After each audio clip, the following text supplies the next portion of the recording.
एक महत्त्वाची बातमी आहे। शिर्डीतनं शिर्डी फसवणूक आणि सावकारकी प्रकरणामध्ये अशोक खरातची पत्नी कल्पना खरात हिच्या अटकपूर्व जामीन अर्जावरील सुनावणी तहकूब करण्यात आली आहे। आरोपी कल्पना खरातच्या वकिलांनी बाजू मांडण्यासाठी राहता जिल्हा सत्र न्यायालयाकडे वेळ मागून घेतल्यानं सुनावणी तहकूब झाली आहे। दोन्ही पक्षांच्या युक्तिवादानंतर अटकपूर्व जामिनावर निर्णय घेतला जाणार आहे।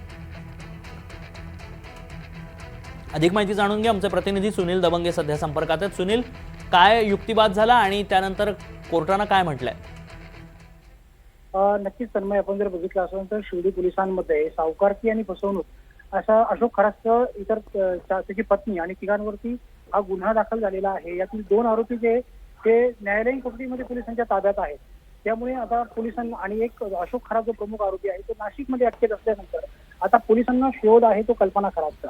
कारण की कल्पना खरात या प्रकरणातील 2 नंबरचे आरोपी आहे। म्हणजे जमीन खरेदी प्रकरणामध्ये या दोघांचा प्रत्यक्ष सहभाग असल्यानंतर या क्रमांक 2च्या आरोपी जे आहेत त्या पोलिसांना हवे आहेत। त्यासाठी पोलिसांनी शोध मोहीम राबवली, मात्र त्या अद्यापर्यंत फरार असल्यानंतर त्यांचा जामीन अटकपूर्व जामीन जो आहे तो राहता जिल्हा सत्र न्यायालयामध्ये 4 एप्रिल रोजी दाखल करण्यात आला होता। आज त्याची सुनावणी होती, मात्र त्यांचे जे आरोपीचे वकील जे आहेत ते या ठिकाणी हजर न राहिल्यानं त्यांनी वेळ मागून घेतलेली आहे। त्यांच्या इतर जे असिस्टंट वकील आहे त्यांनी या ठिकाणी जिल्हा सत्र न्यायालयाकडनं वेळ मागून घेतली आणि त्यामुळे आता तात्पुरतं जे आहे हे प्रकरण जे आहे ते तहकूब करण्यात आलेलं आहे।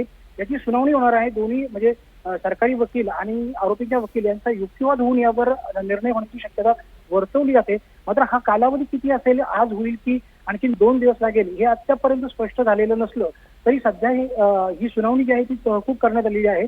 पोलिसांचे किंवा सरकारी वकील जे आहेत ते या ठिकाणी आहेत, मात्र आरोपीचे वकील अद्यापर्यंत इथं पोहोचले नसल्यानं त्यांनी ही वेळ मागून घेतली असावी असं सांगितलं जातंय। एकंदरीत जर बघितलं तर साधारण 25 ते 30 कोटी रुपयांची ही जमीन अवघ्या 5 कोटी रुपयामध्ये अशोक खरात आणि त्याची पत्नी हडपत असल्याचा आरोप जो होता या ठिकाणी रावसाहेब गोंदकर जे शेतकरी त्यांनी केला होता आणि त्यानंतर याच्यातून अनेक धागेदोरे बाहेर येत होते आणि याच अनुषंगाने आता कल्पना खरात ज्या आहेत त्याचा शोध शिर्डी पोलीस घेत आहे।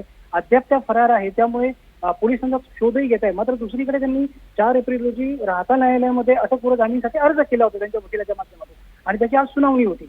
आता आज अपेक्षा होती की यावर काहीतरी निर्णय येईल, बेल की जेल असा निर्णय होण्याची अपेक्षा या ठिकाणी होती।